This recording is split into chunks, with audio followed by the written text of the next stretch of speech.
Okay, so for my project, I decided to cover space exploration in the Trump era and relate it to America's expansionist past. We're going to talk a little bit about Manifest Destiny and why Manifest Destiny is back.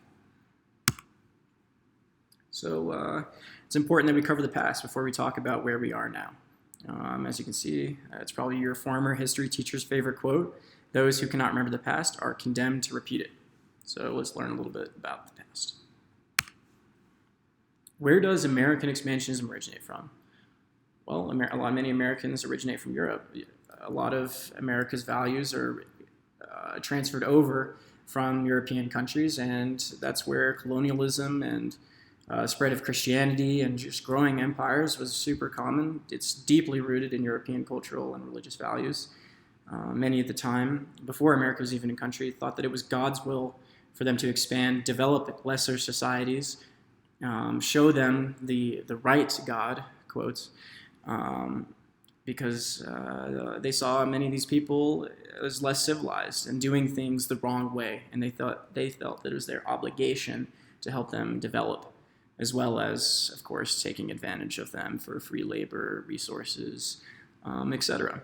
So those are kind of the three main components there: resources, religion, and expansion. This is really summed up well by Rudyard Kipling's poem he wrote in 1899 called "The White Man's Burden." "Take up the white man's burden, send forth the best ye breed, go bind your sons to exile, to serve your captives' need, to wait in heavy harness, unfluttered folk and wild. Your new-caught, sullen peoples hath devil and hath child. Take up the white man's burden, in patience to abide, to veil the threat of terror and check the show of pride, by open speech and simple and 100 times made plain, to seek another's profit and work another's gain." So this poem is really speaking to that attitude I talked about before that many people felt at the time, and many white people at the time in many countries, whereas it was seen as their burden to develop these lesser societies, show them the right God as they saw it, and help them grow, even though this had a really oftentimes took a violent approach and was obviously not justified, as these societies were not lesser, were not inferior, not doing anything wrong, but unfortunately that attitude led to expansion, colonialism, and the forced spread of Christianity. A big part of it was forcing natives in various countries to convert to Christianity, or taking advantage of resources while also saying they're helping them develop by bringing them jobs, etc., helping grow their infrastructure. But like I said, obviously unjustified. A lot of it was surrounded by violence and it's clearly unethical. So this poem sums that up pretty well. As you can see in the picture to the right, it's kind of Uncle Sam taking this burden of carrying these native peoples, or people from other countries as well, on his back, carrying them up rocks.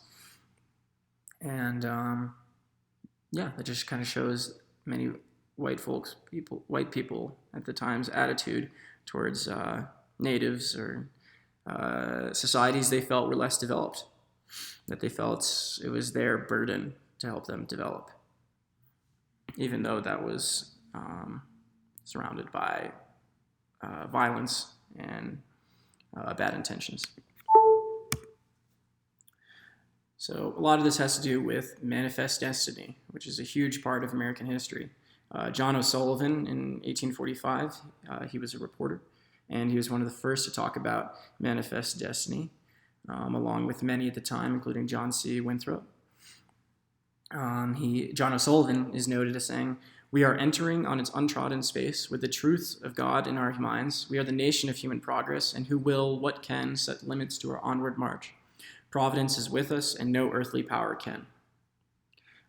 That really goes to show how at the time people felt it was God's will for them to expand across the continent. It was not God's will for Native Americans to have that land. It was God's will for Americans to have it, for Americans to go all the way from New York to California and claim these resources, these vast expanses of land as theirs. And they really just saw Native Americans as uncivilized, undeveloped, and in the way. So, have we made any progress from our past? Well, less than we would hope. Manifest destiny, as we will see, is still alive and well. As we can see by President Trump's recent executive order about space exploration, as recent as April, Americans should have the right to engage in commercial exploration, recovery, and use of resources in outer space. So what does this mean? Let's dive into the quote. One of the first parts of that is commercial exploration. And I've got a couple questions here that you guys could talk about in the discussion boards. Is it moral to commercialize space exploration for profit and other commercial capitalist reasons? What if our national parks are run this way? So I think there's a lot that can be gone over there. I'm sure you guys have many opinions on that. And I think it's an interesting question as to whether that is moral. The second part of that is the recovery and use of resources in outer space. That sounds a lot like Manifest Destiny and how it was the people felt at the time as the American people's right to those resources in the American West, the right to that land. And as we can see, the president still has that attitude towards outer space. As I say below, it is clear that the president believes that we are justified in exploiting space of its resources for our own benefit, regardless of it being far away from American borders. So, what are some other examples of this new Manifest Destiny? In speech, there's a lot of talk about exploiting space for its resources. Meteor farming is a huge topic. And in 2015, signed by Obama, was actually the U.S. Commercial Space Launch Competitiveness Act, which promoted basically promoted exploiting space for its resources and allowing that. In action, we've already seen that space debris is littered throughout space, and there are no major processes in place to do anything about it. They're just all floating up there, and that is something many would consider unethical and something that we need to solve in the future, maybe even before we look to do other forms of exploitation or exploration in space. So there's going to be some unintended consequences. There's a couple potential paths for the future. One, what I consider the moral, ethical path, which we have space. We explore it, and we engage in scientific research while also respecting other nations and their access to space, because space doesn't belong to any particular nation. It belongs to all of us, or perhaps if there's other life forms in the universe, it belongs to them as well. No one country is solely entitled to space. And there's another route that could be taken, which I think perhaps we're on, but we'll see if that changes. It does seem unethical to me.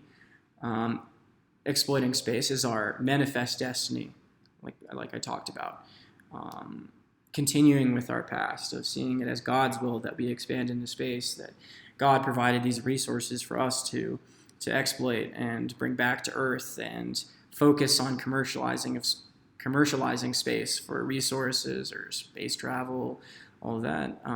And that can lead to increased conflict on Earth. Countries debating who's entitled to what in space. As more and more countries get there, that could create many more problems in the future as to who it belongs to. Similar to what we saw with colonies a long time ago, where many European countries would fight for colonies or race to acquire colonies in Africa, Asia, etc. Another result could be harmful damage to space and its vast array of planets, meteors, and more.